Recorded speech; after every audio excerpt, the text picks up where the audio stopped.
To me, this story is the scariest night of my life. It's a story that I've kind of been sitting on this channel for a while. I've been sharing my experiences, good and bad, and I've been debating whether I want to tell this story or not out of respect to the other party involved. I think as time goes by, I've realized that the anger that I had in the aftermath of what happened has tempered. And I think I've come to this realization that we're not all dealt the same hand in life, and you have to have some understanding and some empathy for other people's situations, other people's perspectives. And that kind of helps you, it's helped me to get past certain feelings that may be bubbling up inside. So let's take it back to 2016. I had just moved to Tokyo. I'd left behind a really solid friendship group in Seoul, a really comfortable life in Seoul, Korea. I'd been there for 4 years and it was a bit of a risk, but I had this opportunity to move to Tokyo to start afresh, a new experience, something that not many people get to experience, living in not just one of these mega cities, but 2 of these mega cities. I couldn't really turn it down, but it meant that I was going in at ground zero. I knew nobody. And what did people do? Well, I guess they still do it nowadays, but what did they do certainly 9 years ago when they didn't know anybody? They went on dating apps.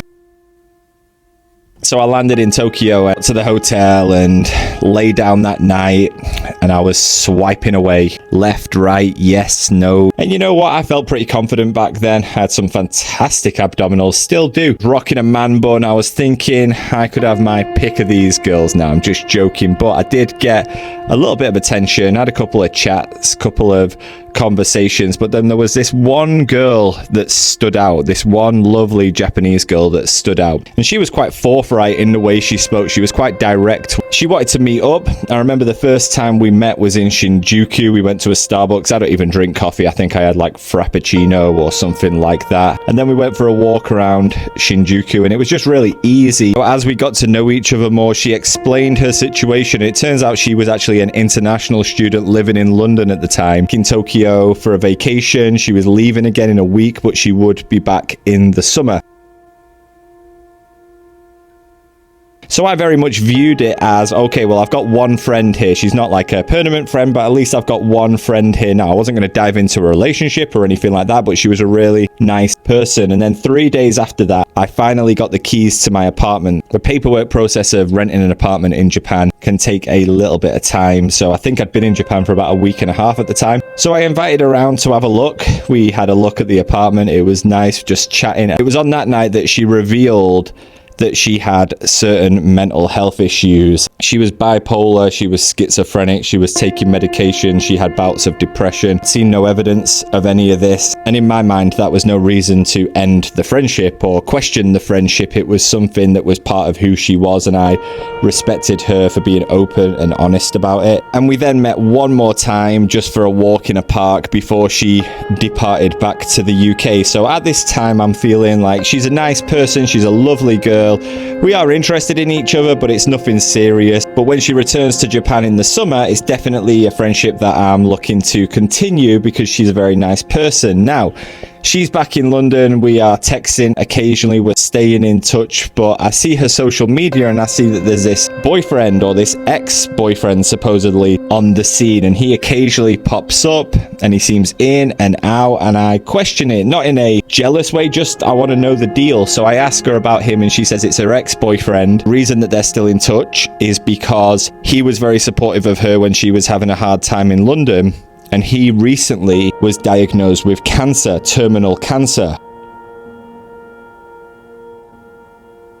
I don't want to question that. I barely know her. I certainly don't know him. I don't want to question their situation. I just thought, okay, I'll just stay out of it. That's not my business. And I sort of let it be. So a month or two pass and occasionally we're texting, etc. And suddenly she goes quiet. I get worried because I'm having a continued conversation with this girl. She's on the other side of the world and suddenly just nothing, radio silence. I sort of leave it to sit, respect her privacy, respect the boundaries, and then suddenly she uploads a picture with her ex-boyfriend. It turned out she'd had some sort of episode and he was supporting her through this, and at that period, at that time, I thought to myself, you know what, this is a little bit tense for me because I don't really know this girl. It seems like those two have a connection that they definitely need to figure out what that is. So then when she does finally get back in touch with me, I say to her, look, I completely respect what you're going through. I respect what you and your boyfriend or your ex-boyfriend have. I'd like to step aside and just leave you guys to figure that out. And then this was the first time she got kind of angry at me. She said, no, I want to be with you, which is not anything we'd discussed before. But she said, I want to be with you. He's supportive of me because I know his mum from when we were together, and also he's been having a tough time. So I kind of feel stuck. I kind of feel like I have to take care of him, like I have to be there for him. This time I'm kind of thinking like, what have I got myself into here? Because I don't want to be horrible and I don't want to cause any sort of further problems or further trouble, but I definitely don't want to be going down this path. So I'm cordial. I continue to message her, see she's okay, etc.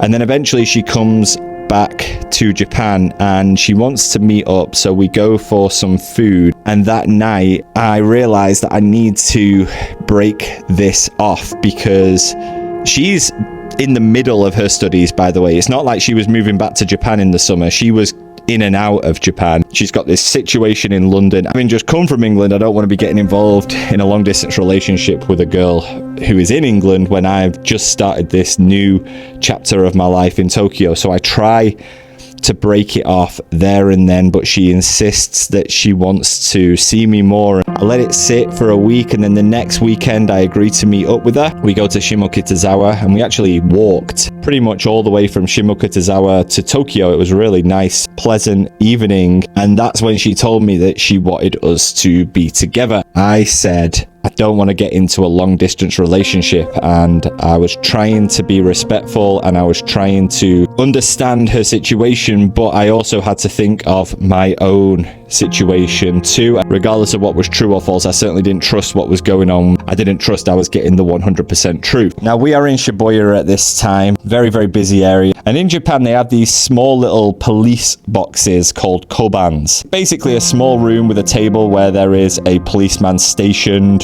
usually 24 hours a day. They're not for serious crimes, they're for mini emergencies. For example, you leave your bag somewhere. If someone finds it, they would take it to the koban in that area, the closest koban. You would go and ask there if it's been handed in. So we're walking through Shibuya and I can see that she's getting agitated by the fact that I am not responding the way she wants me to. And I've never seen this side of her before. She's explained certain things about the conditions that she has and how it presents itself, but I've never seen anything firsthand. But I can tell she's becoming very agitated and short of breath, and I start to worry and I try to calm her down. This time I know that I have to take a stance and I have to stand my ground, so to speak, because I feel like saying what she wants to hear at that time, whilst it might diffuse the situation, long term it isn't going to solve anything. In term, it's going to put me in a more difficult situation. So I said, look, I want to be friends with you, we can stay in touch, but I don't want to be in a relationship. I think you need to resolve whatever's going on with your ex. We're walking past the koban and she takes me down this side alley and she says, if you leave me now, I will go to the koban and I will tell the police that you have tried to physically, sexually assault me down this passage. This was the scariest moment of my life. I don't know anybody in Tokyo at this time. I've got a couple of friends at my job, but I've been working there for maybe 2 months, 3 months. Maybe the bosses in my job, all nice people, but would they vouch for me? Did they even know me well enough to vouch for me in this type of situation? I've got no friends, I've got no one to talk to, nowhere to go, no family, and this girl is threatening to make up accusations to keep me where she wants me to be. I was terrified. I was absolutely terrified. We are just 2 people. I'm a foreigner in one of the busy foreigner areas. I'm sure they get lots of dickhead tourists drinking too much all the time. I'd had a couple of drinks that night. It was one of the scariest moments of my life. She threatened to get me arrested, so I knew I had to get away from there. I kept her talking and led her away from the Koban. And I kind of knew these streets quite well by that time. I'd been there a few times. And I knew there was a sort of darker side passage coming up a couple of minutes down the road. So I walked towards that passage. And when I got there, I just ran. I ran down the passage and left her. And I felt awful, but I didn't know what other option I had. Now, bear in mind, she knows where I live. Running away in the moment was a short fix. It didn't solve anything. So I looped around and I went back to the train station, and the whole time I'm looking like some sort of horror movie, like over my shoulder, looking through the people, through the crowds, and I feel like the world is slowing down around me. I don't know if the police are going to be chasing me. I don't know if she's going to follow up on these threats. Ultimately, I feel bad because I don't think she's a bad person, and I don't want to hurt her or put her in distress, but I have to think of the consequences of my actions at this time. So I get on the train, but I don't go home. I go to an all-night gyoza restaurant and I just sit there. And at this time, I've got a good friend out in Dubai. Call him and I'm just talking to him. I'm like, mate, I do not know what to do. He's very supportive on the phone. He speaks to me the whole walk home. It's about 30 minutes from where I ended up getting off the train. And just outside my apartment, there was this small courtyard, this unavoidable courtyard. It was kind of like a small side passage and then it opens up into a courtyard. The scariest thing I've ever experienced is walking down that passage, approaching that courtyard and fearing that she would be sat there on my doorstep, which thankfully she wasn't. It was a glass door. So if I turn the light on, somebody's going to know that I'm home. So I literally decide to just lie there in the dark. Now it's 2 o'clock in the morning at this time, so I do fall asleep eventually. And in the morning I wake up and there's missed calls and there's messages, and suddenly there's a knock at the door, and I have a little video monitor thing where I can see that she's stood there. I honestly don't know what to do. I don't know if she's told the police some lies. I don't know if she wants to apologize. I don't know if she wants to argue. It's a very small courtyard. Japan's a very quiet country. I don't want to be arguing with people. I don't want to be disrespectful to anyone. I don't want to be disrespectful to her. I just want this to be over. I felt completely trapped. Eventually she leaves, and that was the penultimate time I saw her. 3 days later, I got a message from this boyfriend in London saying, "What have you been doing to my girlfriend?" Couldn't believe it. The first time I'd ever heard from this guy. I knew who he was. He evidently knew who I was by this time, but this was the first direct contact. And I said, "Mate, listen, I've been living in Japan for about 4 months. I met her on a dating app. I didn't mention the cancer thing because I didn't want to open that box. I didn't want to know. Still to this day, I don't know if it's true or false." And I said, "I'm sorry, I think we've both been lied to." And to my surprise, he said, "I'm sorry." He said, "I think you might be right. I'm sorry. Take care." That was the last I ever heard of him. Now, she was back in Japan at this time. About maybe 6 weeks later, I had a friend of mine visiting, and we were out in Roppongi, and we were in a karaoke bar, and it was morning by the time we left. So we walked towards this door, and I can see the morning lit street outside, a single doorway in the middle of the world's biggest city. And there she was walking past. She literally walked across the doorway, and if I'd been 3 steps ahead, I would have stepped right out in front of her. I just stopped him. I put my hand out. I stopped him. I said, "That's her." He stepped out. He watched her walk away. So that was the last time I ever saw her.